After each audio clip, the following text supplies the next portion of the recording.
Good Saturday morning to you, everybody, and Happy New Year. Welcome to the HyperFit Radio Show. I'm Gary Byron, joined as always with Dr. Charles Goglin. He spent 30 years as a practicing surgeon in the New Haven area, predominantly over at Milford Hospital, where he was the president and chief of medicine. 5 years ago, Dr. Goglin began HyperFit MD to practice preventative medicine rather than the reactionary medicine practiced by most traditional practices. Now, he and his wife, Francesca Goglin, operate HyperFit MD in their hometown of Milford. Good morning. Good morning. How's Happy New Year. Happy New Year to you. How did you ring in the New Year? Oh, we did it. We went someplace I probably shouldn't mention, and just went overnight and had a nice dinner and some champagne and kind of watched TV and did the kind of the non-traditional thing. We didn't get together with friends and everything like that. We just kind of hung. But it's okay to do that every now and then. Well, it's awesome. It's the best way to do it, you know. Especially taking driving off the table. It really helps. Oh, without a doubt. Yeah, Did you have a nice dinner? Yeah. I think that's what most people like. They did on New Year's Eve. Was have a great. And I was in my pajamas well before midnight. Were you awake when the ball dropped? You know, always. For the stroke you gotta of do that, especially Good. after this year, man. Yeah. If you don't sit here and watch this year walk away, you're crazy. It's been an unbelievable year. You know, that strikes up the question where I don't want to ask if it can get worse. I guess realistically, it could always be worse, as bad as 2020 was. But as an MD, are you hearing anything that would provide a little light at the end of this proverbial tunnel? Certainly more and more people are getting vaccinated, and this COVID virus is not going to go away. It's still going to be a nightmare, but it will be much less of a nightmare in 2021. I think the problem is going to be there's going to be a huge spike nationwide over the next few weeks because of the Christmas holiday. You know, something like 1.2 million people went through airports in the couple of days before Christmas.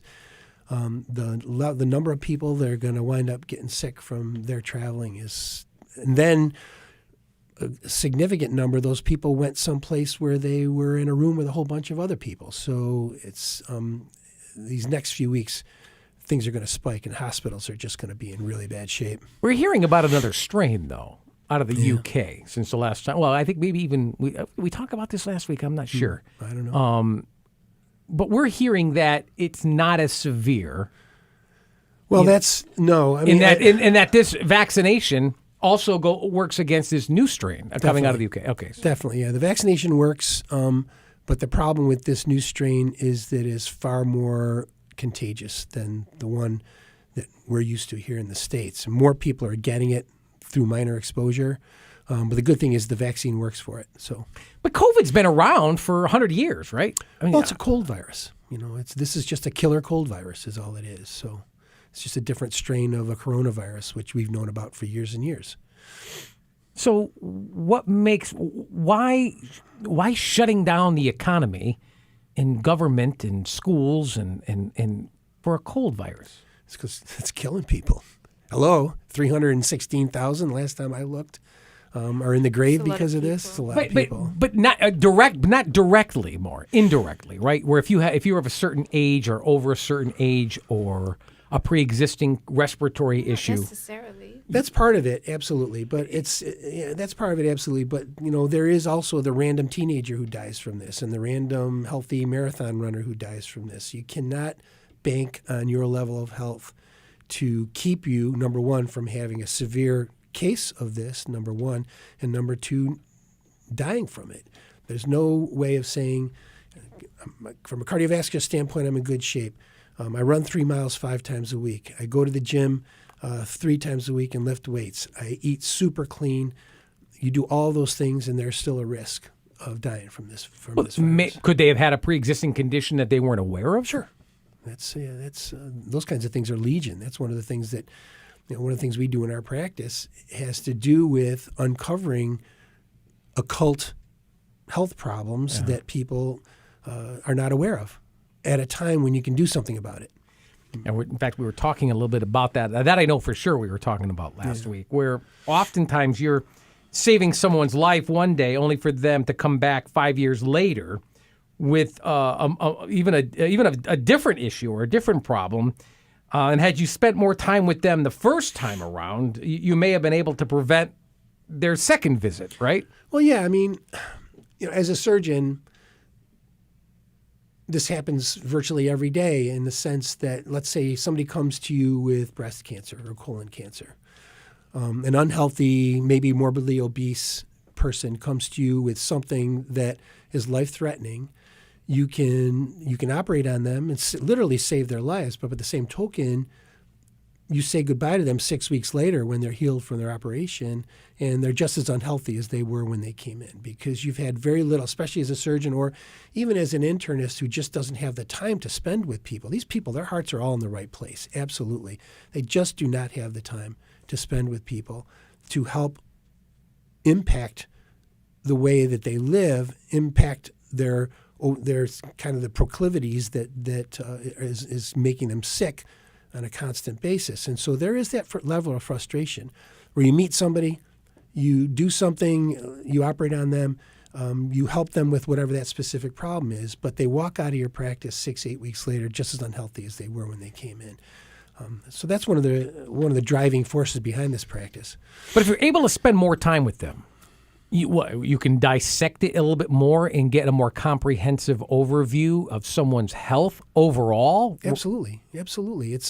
We call it, for lack of a better term, precision medicine, because what we do in our practice in terms of delving much deeper into what's happening in a person's metabolism, let's say, and then impacting that person on a very precise level. Any given scientific experiment has an N number. Okay, let's say you're studying whether or not grass grows better in this neighborhood than it does in that neighborhood. Okay, the N number is the number of front yards that you look at while you're doing your study.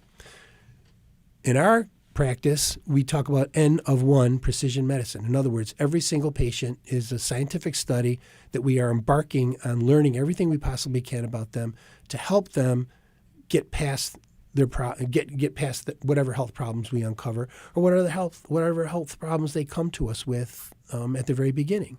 Well, because people don't know how to eat. They have no idea what is causing all the inflammation in their body that is creating all these chronic diseases. They started Dunkin' Donuts, and with 1,500 calories, they're eating pure sugar, donuts, muffins, sweet drinks, but they don't even count it as their daily intake.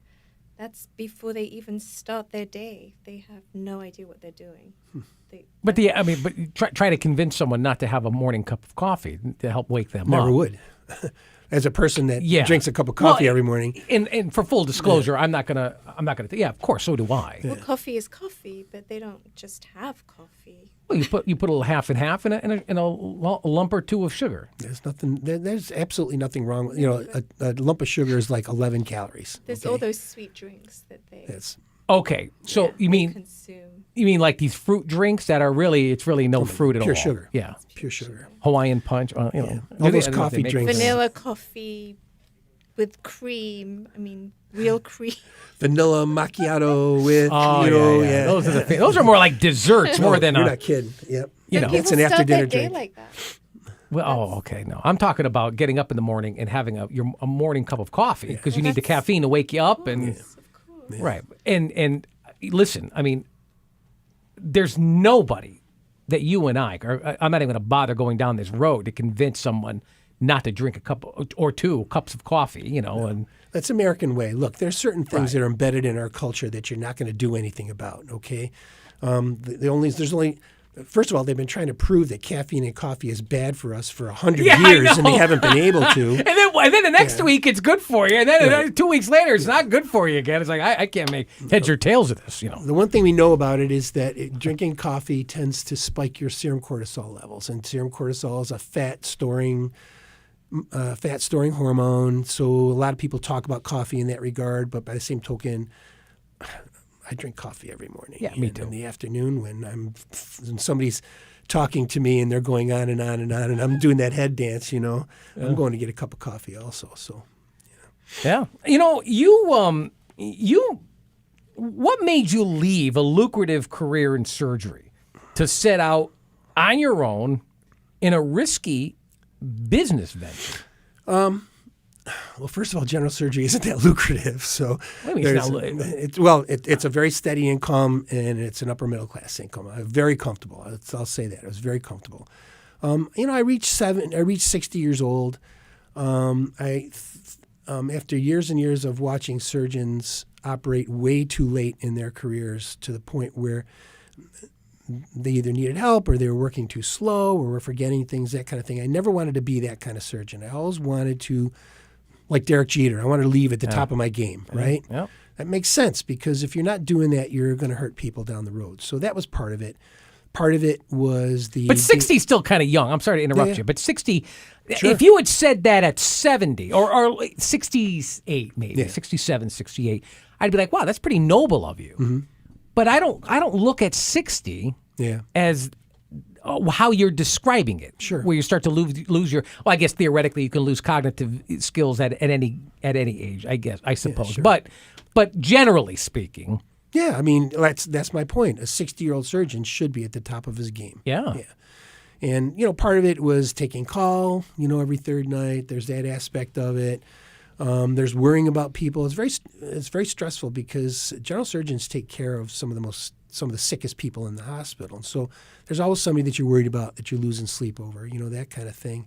But the main part of it was seeing where medicine should be going and understanding in a fundamental way that it was not going the way it should go in terms of prevention. The people a generation younger than me, a couple generations younger than me, are kind of fed up with the whole system the way it is, not being able to address the fundamental problems that are making them sick because insurance doesn't pay for it. This whole concept that insurance pays for prevention or pays for our health is a completely misguided concept. We all need insurance. Insurance is for catastrophic care. If you fall off a ladder, or if you get hit by a car, or you're a diabetic that needs medicine and all those other things, insurance is good for that. But in terms of prevention, those kinds of things, insurance is just not there for us. And I think that the people, not my age, but generations younger than we are beginning to understand that the healthcare system is not really taking care of them in the way they want to be taken care of. Sure. Was there a specific event or was a culmination of events that made you change your medical philosophy? Or was it, again, hitting that 60-year mark and say, all right, well, now I'm going to pivot, not completely in a different direction, but add a new element to your career? That's a good question because it all started with a single question, really. I've had a doctor, my personal physician, who's a good friend. This was 5-6 years ago.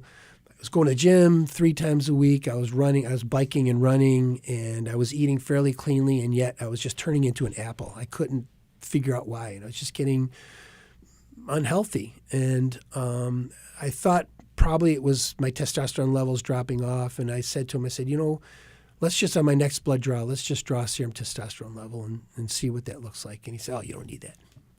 You don't need that. It's going to be normal, he says. And I said, come on, let's just do it. So we drew a testosterone level, and certainly was in the normal range, but it was 300. And this is one of the things that we're up against in this practice all the time, and that is that a normal level, as defined by the FDA, the insurance industry, the pharmaceutical industry, so on and so forth, is usually a very wide level. And when it comes to testosterone, they're comparing me to 80-year-olds and 18-year-olds, okay?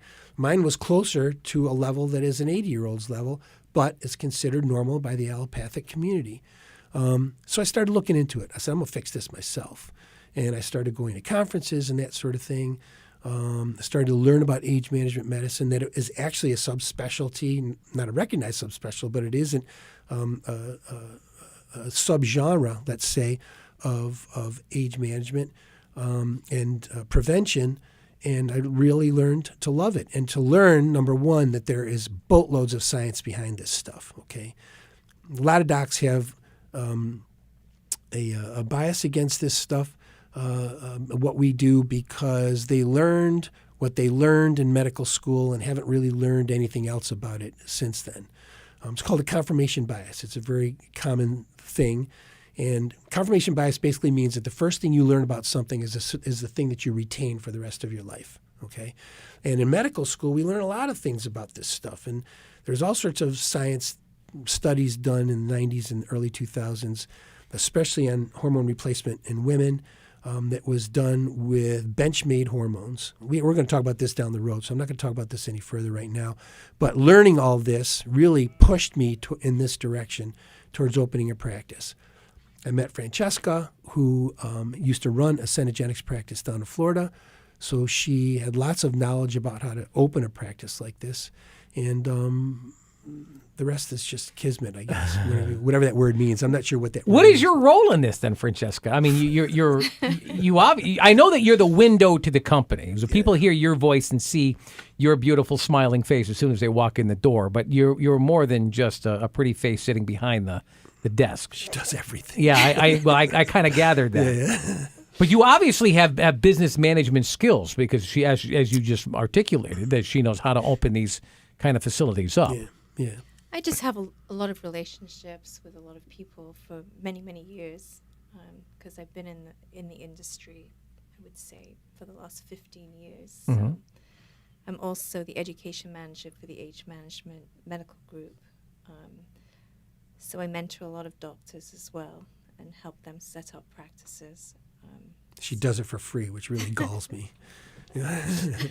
Wow, free. Yeah. There's a value to that. You're selling yourself short, Francesca. Yeah. Age management is a word now I've heard a couple of times just on today's show, and this is our third, it's our third, right? Yeah, right. So, I mean, you've mentioned it in the past. Define age. The first thing I think of when I hear age management, I think of age defying. Mm-hmm. Buy this soap. Buy this oil of whatever, and or put it on your face, or your wrinkles will go away. Oh, we're running out. What is age management? It's kind of a misnomer. It's kind of a made up term. But by the same token, the way we perceive it in the age management community is taking people who are beginning to suffer the ills of age and helping them through science to maintain an excellent quality of life into old age. Much of that requires lifestyle changes. Mm-hmm. Much of that requires teaching people how their bodies work. Our practice is very much curriculum based. We depend on people to learn how their body works, to learn what happens when you eat a piece of cheesecake, to be able to step away from that part of their lifestyle and understand in a fundamental way that they're doing something good for themselves. But the main thing about age management is maintaining a good quality of life into old age. We are a quality of life practice. And the way you achieve that quality of life is staying healthy. It's pretty simple. It's a pretty simple equation. Stay healthy, have a good quality of life. But people have their addictions. They do. Whether that's drug, alcohol, or food. They do. Right? They do. Yeah.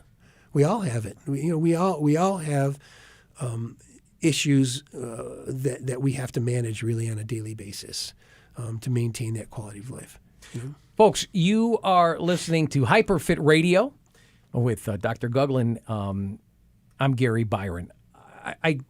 With the new year here, many people are making New Year's resolutions, right? This is that time of year to be doing that. Do you have any recommendations as to how to follow through with keeping resolutions? Because they usually start right now with, I'm going to drop X amount of pounds. I'm going to get on a diet. I'm going to join a gym. And then by February 1st or 2nd, if it even gets to a full month, that's already gone on the wayside. Yeah. What would be a realistic solution to? You mentioned cheesecake. Yeah. So my thing on the cheesecake is, look, if you don't have a piece now, you're going to have a piece at 3:00 in the morning when no one's around, and you're right. So have a piece, have one piece. As a matter of fact, maybe have half a piece, have a sliver, and then be on your merry, and that's it, and then be on your merry way. Yeah. But I'm asking you the question. I'm telling you what I would be doing, but you're the doc, so. Well, I'm a firm believer that anything in moderation is not a bad thing. Okay, you talk about a sliver of cheesecake, but A sliver of cheesecake usually leads to much more cheesecake down the road. Cheesecake is not evil, okay? It's a choice that we make. I think part of it, and one of the things that we do in our practice, and we may talk about this again, one of the things that we do in our practice is we call it a detox, for lack of a better term, but we try to get people to be compliant with a very specific way of living for 28 days. If they can make it through those 28 days, and it's not restrictive at all, okay? It's not, it's restrictive in terms of certain foods and that sort of thing, but it's not restrictive at all in terms of volume. You can eat as much as you want during this detox.